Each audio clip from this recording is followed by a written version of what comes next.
Okay, so we're going to carry on today with our next part of the chapter, and we learned last time all about finding the monkeys and the bees in the jungle and how they managed to get some honey from the bees' nest by covering themselves in ants just like the monkeys did. So we're going to carry on today looking at our next chapter, which is called Con.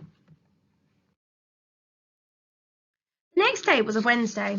Wednesday at school began with double geography. The most exciting thing that happened on Wednesday was biology with old Mr. Martin, who was liable to fart at unexpected intervals. This Wednesday, Fred woke to a rainforest thunderstorm, and rain dripped through the roof of the den into his ear. Leela and Con were already awake, poring over the map, their heads almost touching. Max was snoring in a rain puddle, mud in his fringe and eyebrows. Bacca's fur was soaked, slicked down against his bones. He looked as furious as it is possible for a sloth to look. Leela laid her thumb on the X on the map. "It's got to be much closer than Manus," she said, as she turned and saw Fred was awake. "Fred, do you think the raft could get us there?" He moved to look, feeling his muscles creak under his skin. Both girls were shivering. It wasn't cold, but the damp of the day had got into her skin. "We'd have to get through all those weeds here," he said, "and there's that sign there. That thing looks like a snake." "Exactly." He looked out towards the river and filling cabinet grey sky. "But yes, I'd say we could." "But you don't think we should?" asked Con. It was very clearly a question that begged the answer no. "We saw from the tree it was miles away." "We can't stay here forever," said Fred. He had never wanted anything as much as he wanted to launch the raft down the river to find the X. He needed to know what it was like to be an explorer. There was another kind of hunger in his gut that had nothing to do with the food. It was terror and possibility fused together with hope. "You've got to be joking." Con looked from Leela to Fred. "But we have a map," said Leela softly. "We would actually know where we're going this time."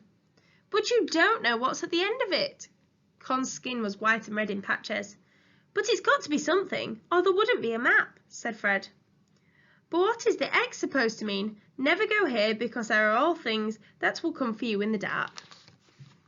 "But if the other option is to stay here, I thought you'd want to leave," said Fred. "I do want to leave. I hate it here," she spat.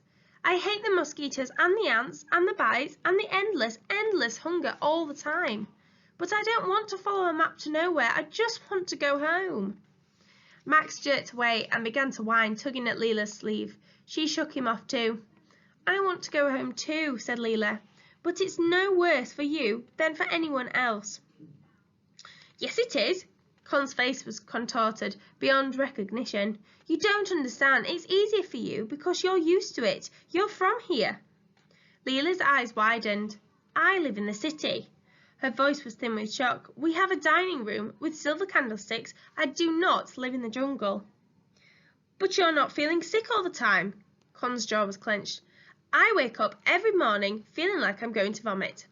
She thumped the wet ground and flecks of mud sprang up around her fist. "But so do I.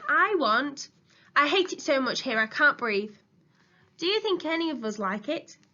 "But you're not alone," Con burst out. "You've got Max." Exactly. And he cries all the time, and if he dies, it's all my fault." Max heard and let out a roar. Sobs shook his whole body. Fred caught his wrist and held it to stop him from running. "At least you know if you die there, there'll be someone who's bothered to care for you," Con yelled over a voice. "It's not my fault if nobody cares for you," spat Leela. "You don't know." "Stop it!" shouted Max. He ran at the two girls and kicked out at both of them, his shoes smacking mud against their skin. "Stop it right now!" Leela's mouth shut with a snap. She turned to her brother and allowed him to climb into her arms. She rubbed his back, her eyes utterly exhausted. "Don't cry. It will make it worse." A tear was running down Con's cheek. Fred pulled a leaf from the wall of the shelter and handed it to her. She mopped her face with it. It didn't do much good. "I'm just so tired," she said. "I'm so hungry and I ache everywhere." Leela looked down at her hands. "I didn't mean it. What I said, I didn't mean it." There was a silence. The rain thumped against the leaves over their heads. "I have nightmares about my mama," said Leela. I dream that she's looking for me, and I'm caught in a tree and I can't shout, and I can't make her look up to see me. She hesitated. Do you dream about your parents? Fred dreamt of nothing else. His father just out of earshot, just out of reach, while he struggled in the dark to touch him with his fingertips. He half nodded, carefully non-committal. Con's mouth shaped a word, then fell still. It's not like that for me, she said at last. I live with my great aunt. Why, what happened to your parents? Asked Leela. They're dead. Con's mouth hardened again, and she set her jaw, as if daring them to sympathise. My mother died when I was 3, and my father was killed in the war, and then a family fostered me. But you just said they had a baby of their own, and they threw me out, so I was sent to live with my great aunt. Con gave a carefully nonchalant shrug. She didn't really want me, but there were no other options. They kicked you out? They said I bullied the baby, but I didn't. Once it was crying, and it wouldn't stop, and I gave it a little slap. Oh, said Leela. Her face was stricken. And, I don't know, she paused, swallowed, bit a slither off her thumbnail and went on. They said I shouted things at the baby. It was only once, truly, and it didn't understand, so why would it matter? Fred nodded. My great aunt, she sends me to spend summers with the nuns. Nuns? Convent school. That's why I'm in Brazil. The year before that, I was in India. She says the travel will improve my character. I hated it. Do you want to be improved? Leela seemed to be trying not to sound too sceptical. Con tried to smile. Not really, but she likes girls to be quiet and proper. She says I'm rude. I don't mean to be, but then, when I try to be good, what I think is good, she doesn't notice. Or maybe she doesn't care. So mostly I don't know, don't bother. She wiped her nose with her finger and thumb. And I don't think she'll have sent people to look for me. There isn't much money. The convent school paid for my boat fare over here. They have a fund for war orphans. She grimaced, a deep bitter wince away from her words. Charity case. So when you said... I lied.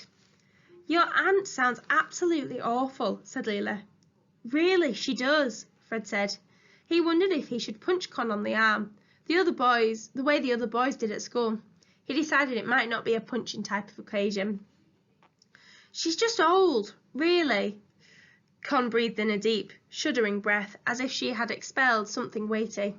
She scrubbed her eyes with a handful of her hair. I've never told anyone. About my foster family. Please don't tell anyone. Who would we tell? Said Fred, looking at the green wall of jungle around them. Leela unhooked Bacchus' claws from her neck and settled him on Con's shoulders. Here, we might try to eat your ears, but he means it in a nice way. A tear ran down Con's cheek. Bacchus licked it away. Fred looked at Con, and Fred never hugged anybody. His father didn't believe in hugging. He said it was presumptuous and unhygienic. But Con looked so suddenly bony and defeated. He made a fist and pushed it softly against Con's shoulder, rocking her sideways. Con waited longer than Fred had expected before she tensed up, and with a half laugh, shook him off. Okay, she said, her breath was shaky. Fine, you win, we'll follow the map. Fred felt something fierce and hot ignite in his stomach. If we gather grubs and berries today, we would be ready to go by tomorrow. Leela looked at Con's tense face. Tomorrow, she said. Con hunched her shoulders and bent her head. It was almost a nod. Okay, we're going to leave it there. We're up to our next chapter called Smoke. So obviously we will find out tomorrow what that chapter is going to be about, or not tomorrow, but in our next lesson